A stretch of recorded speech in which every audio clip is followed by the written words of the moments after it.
Welcome to Sudzin country. Thank you very much. All right, let's introduce everybody and the instruments everybody plays. Start. I'm Hannah, and I'm 13 years old, and I play the fiddle. I'm Courtney, and I play guitar. I'm Philip, I play the banjo. I'm Rachel, and I play the mandolin. I'm Laura, and I play the bass. Okay, welcome to the show. Thank you. How long, I shouldn't say this, but how long have this band been together? We've been together for about 6 years. It's kind of when we started. Yep. She wasn't a member of it at that time? She was. Oh, okay. You guys always played bluegrass music? We started out playing classical violin when we were little. Okay. And then we kind of morphed into that, went into more civilized music. Everybody played classical violin and played classical music at one time? Yes. Yes. Wow. And you gave up classical for bluegrass? Heck yes. Yeah.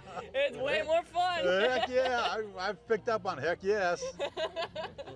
Where are you guys from? Where did the Hartmans hail from? We're from Loveland, Colorado, which is about an hour north of Denver. Okay.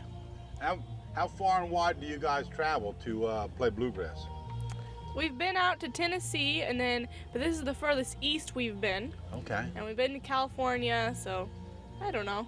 How many shows do you play a year? Everybody's in school, so you have to kind of work around that. Well, we're homeschooled, so that gives us a little more freedom. Oh, okay. So that's great, but we do about 40 or 50 shows a year. Wow, good for you. Let's talk about Borrowed Time. Sounds good. That's on the charts right now. You have it out. It is, yes. Talk to me about where it was recorded and who produced it, and we'll go from there. We recorded that in Fort Collins, Colorado, with a man named Aaron Youngberg, and it was at his studio. And he actually has a studio at his house, in his garage, and he used to play with a group called Hit and Run Bluegrass, and so he also helped us produce it. So that's where we did that. Now, is anybody a songwriter in this group?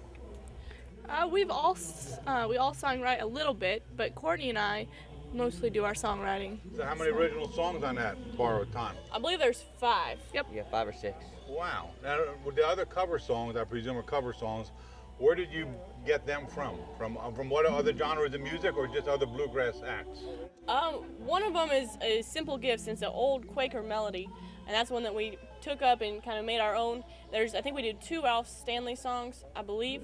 And then we did we played for our sister's wedding about a year ago, and we did a song there off of, I don't remember who did it, but it's called Papillon, and it's like a classical piece, and it's really beautiful. So wow. That's do you one agree? of our cities. Yes, I do. Okay. How long did it take you to do that album? took us about a year. Now, it took you about a year to do that. Did you notice it?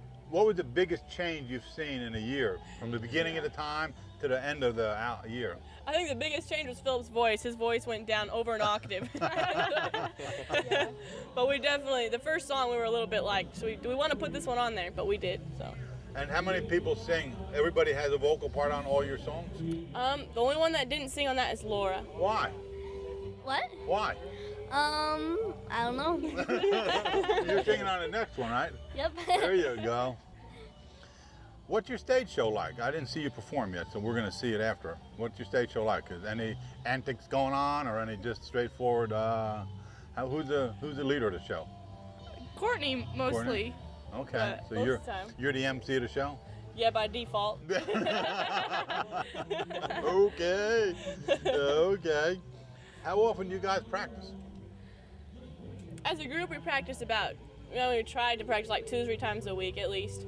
And you have about individual. How often do you practice? About once every day, about a half an hour to an hour to forever. How often do you practice? Same as her, about a half hour or hour every day. Okay, that's good.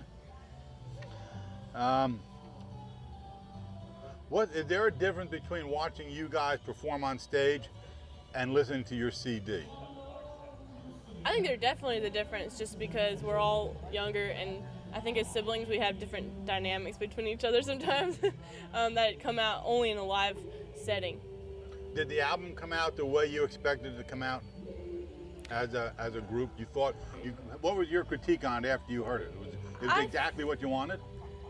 Well, a year later, we didn't really. I thought it was pretty good for a year later, but it was still. We didn't sound very good because we had progressed so much that we listened back, and it sounds good, but we just gotten so much better at it. Now, when's your second album coming out? You're already conjuring up a second album in your mind? We're working on a few tunes. There you go. But we haven't started recording anything yet. So soon, hopefully, we'll start something. Now, how old were you guys when you went, quote, professional?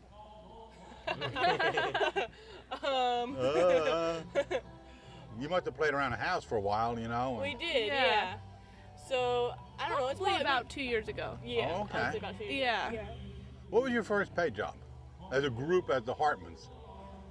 Well, there's a guest ranch called Sylvandale Guest Ranch, and it's pretty close to our house, and people come in from all over to go on vacations there. So we played there quite a few times, and the people there knew us, and so they would come and have us play.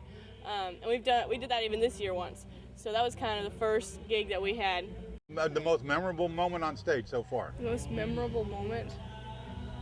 I don't know if I want to tell about that one. There's always those times when you just start laughing about something. We don't know what usually. I have a memorable moment. We were playing at a church once, and there was this part that we had practiced in this song where something like in the vocals were off, and I messed up, and we just all started cracking up, and so that was pretty funny.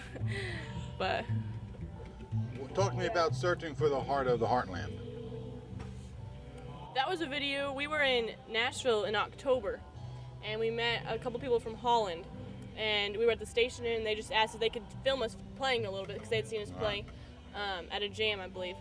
And so we went out in front of the station Inn, and they filmed us playing as a group, and they ended up using that. They were filming for a documentary that was going to go into a museum in Chicago and a museum in Holland, and we haven't seen it yet, but it's out, so we're looking forward to seeing it for sure.